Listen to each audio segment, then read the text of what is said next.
साईं मुंहिंजा अॼु ॻाल्हि आहे साईं वताये फ़क़ीर ऐं हिकिड़े सोनारे जी। अदा साईं ॻाल्हि था कनि त हिकु भेरे हिकु सोनारो ऐं वतायो फ़क़ीर कंहिं मुसाफ़िरी ते गॾिजी निकिता।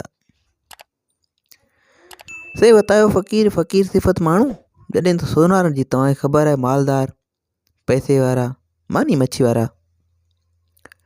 सो साईं सफ़र ते गॾिजी निकिता।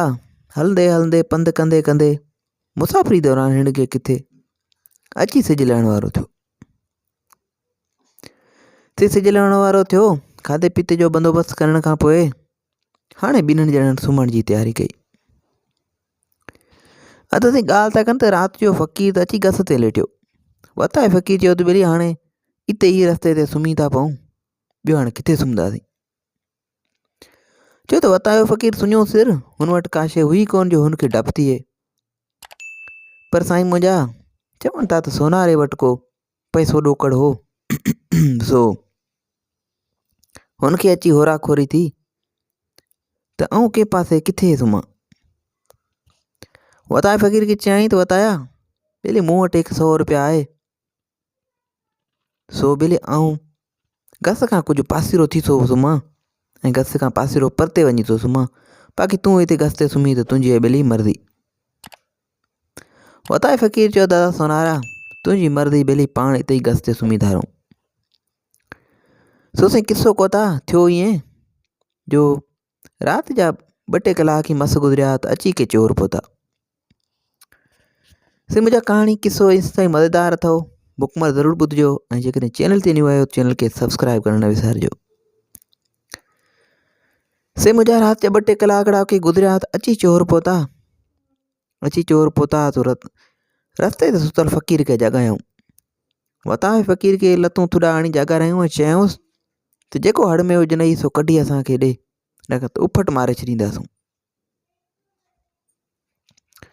त मुंहिंजा वतायो फ़क़ीर सिफ़त माण्हू, सो हुन चोरनि खे चयो त ॿेली अदा ॿाहिरि चोरो, ए अदा चोर, ऐं अहिड़ो खसारे वारो कमु करियां ई कोन।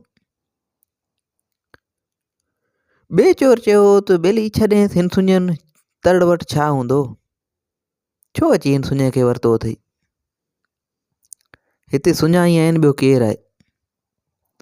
तंहिं ते वताये फ़क़ीर ठह पियो वरणियो त जे आऊं सुञो आहियां त परियां सोनारो सुतो पियो आहे, उहो त सुञो कोन्हे, रोकड़ा 100 रुपया खीसे में पिया अथसि। चोरनि साईं जो इहा ॻाल्हि ॿुधी सो लूह कयाऊं ओॾां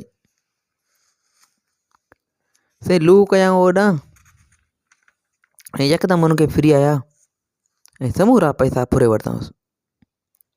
चोरनि साईं सोनारे खां पैसा फुरी रवाना थी विया त सोनारो तकिड़ो वताये फ़क़ीर वटि आयो। चई अड़े वताया फ़क़ीर वाह, संगत हुजे तोसां गॾिजी हलिजे, तो हथ वठी मूंखे फुराए छॾियो फ़क़ीर, वाह वाह छा कई। तंहिं वताये फ़क़ीर चयसि ते सोनारा तो बि घणनि ग़रीबनि जो सोन में गोबियूं हयूं हूंदियूं, अॼु त भला हिसाब बराबरि थी वियो हूंदो। साईं वताये फ़क़ीर जी हिन ॻाल्हि ते भला सोनारो छा चवे।